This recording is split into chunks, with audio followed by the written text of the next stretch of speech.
Siap tempur, lini depan punya wajah baru, defense 100% solid, 23 nama yang dipanggil Patrick Kluivert vs Australia.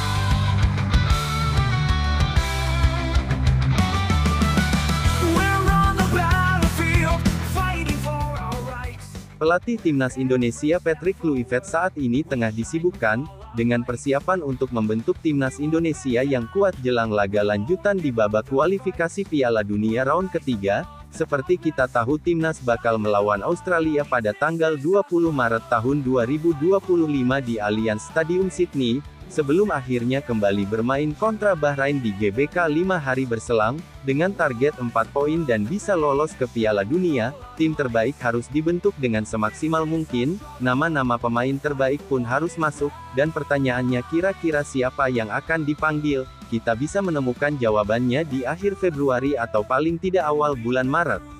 Tapi kita akan coba prediksi 23 nama pemain yang bisa dipanggil oleh pelatih Timnas Indonesia di laga yang akan menentukan sejarah sepak bola Indonesia.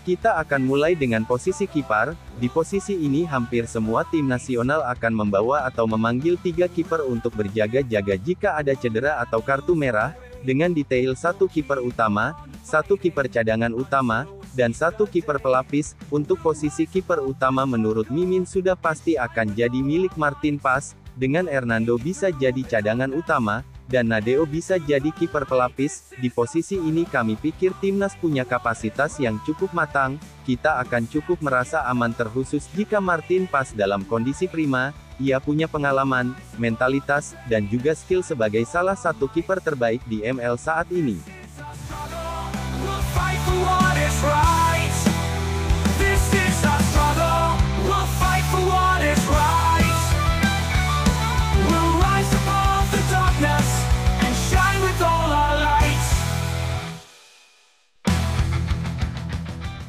Lalu posisi selanjutnya adalah center back dan full back. Di posisi ini biasanya terdiri dari 4 back tengah serta 4 back kanan atau kiri. Di Timnas Indonesia sendiri Patrick Kluivert bakal dibuat bingung untuk menentukan siapakah pemain-pemain yang akan dipilih, terkhusus jika mengingat ada cukup banyak pemain berkualitas di posisi ini. Namun jika melihat pada penampilan para pemain, kami akan coba memilih dengan 4 central defender akan diisi oleh Jay Izzes.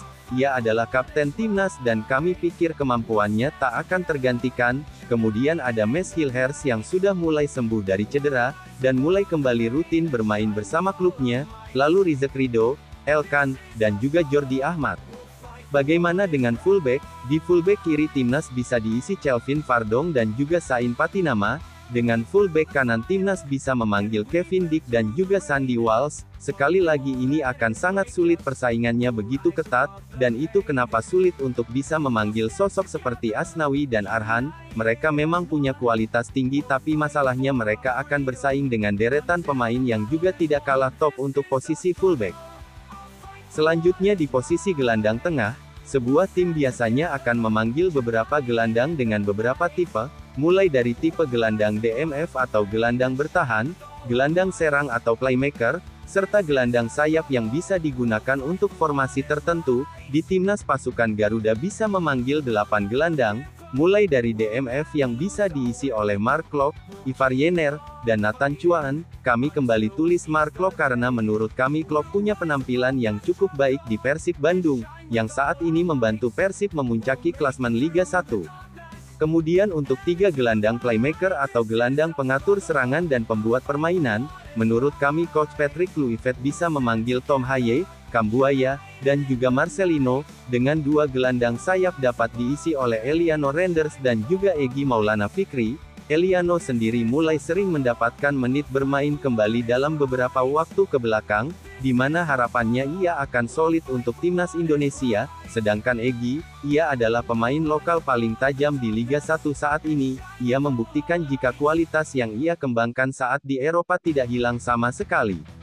Lalu yang terakhir posisi penyerang, di posisi penyerang persaingan juga tidak kalah ketat, pemain Liga 1 seperti Sananta baru-baru ini terus menunjukkan kelasnya, untuk membantu Persis Solo keluar dari zona degradasi. Lantas siapa pemain yang kira-kira akan dipanggil? Sebagai info timnas biasanya akan memanggil 2 striker murni, dan 2 winger atau second striker, dan jika itu benar maka Ole Romeni adalah pemain yang sudah pasti akan mendapatkan panggilan tersebut. Ia adalah pemain yang bisa main sebagai central forward, meski Ole juga bermain di sisi sayap. Selanjutnya disusul oleh Ragnarar Oratmangun yang tampil bagus di FC Dandar, Rafa Strijk dari Brisbane Roar, dan juga Sananta, 4 penyerang yang bisa jadi opsi menarik di lini serang. Sekali lagi ini adalah contoh pembagiannya timnas Indonesia bisa memanggil 3 kiper, 8 bek 8 gelandang, dan juga 4 penyerang, meski tentu saja kita belum tahu pasti, karena semua akan tergantung dari seperti apa rencana sang pelatih.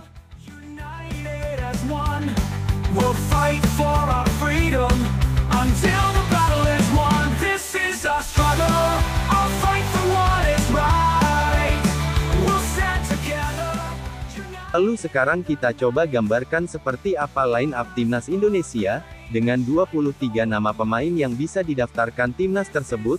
Untuk formasi kita coba pakai 4-3-3, di mana dengan formasi ini posisi kiper bisa jadi milik PAS, dengan 2 central defender bisa diisi oleh Jay Izes dan juga Mesil Hers.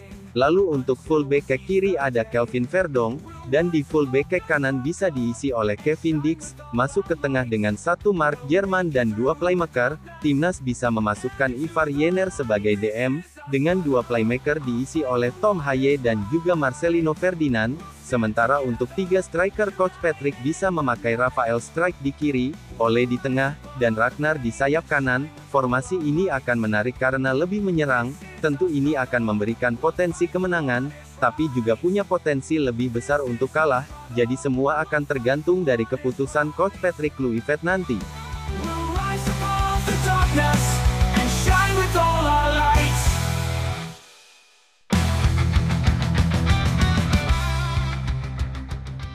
Pada akhirnya dilihat dari prediksi susunan pemain, terlihat bahwa persaingan di setiap lini semakin ketat. Lini depan punya wajah baru, lini tengah penuh kreativitas, sementara lini belakang terlihat semakin solid dengan hadirnya pemain-pemain berkualitas tinggi, meskipun formasi dan strategi akhir masih menjadi tanda tanya. Satu hal yang pasti timnas Indonesia akan bertarung habis-habisan demi mimpi tampil di Piala Dunia, dengan dukungan penuh dari supporter baik di Allianz Stadium Sydney maupun di GBK, perjuangan Garuda tidak akan mudah, tetapi bukan tidak mungkin. Sekarang pertanyaannya, apakah Coach Patrick mampu mempersiapkan tim terbaik untuk menghadapi tantangan besar ini? Kita akan mendapatkan jawabannya di tanggal 20 Maret nanti.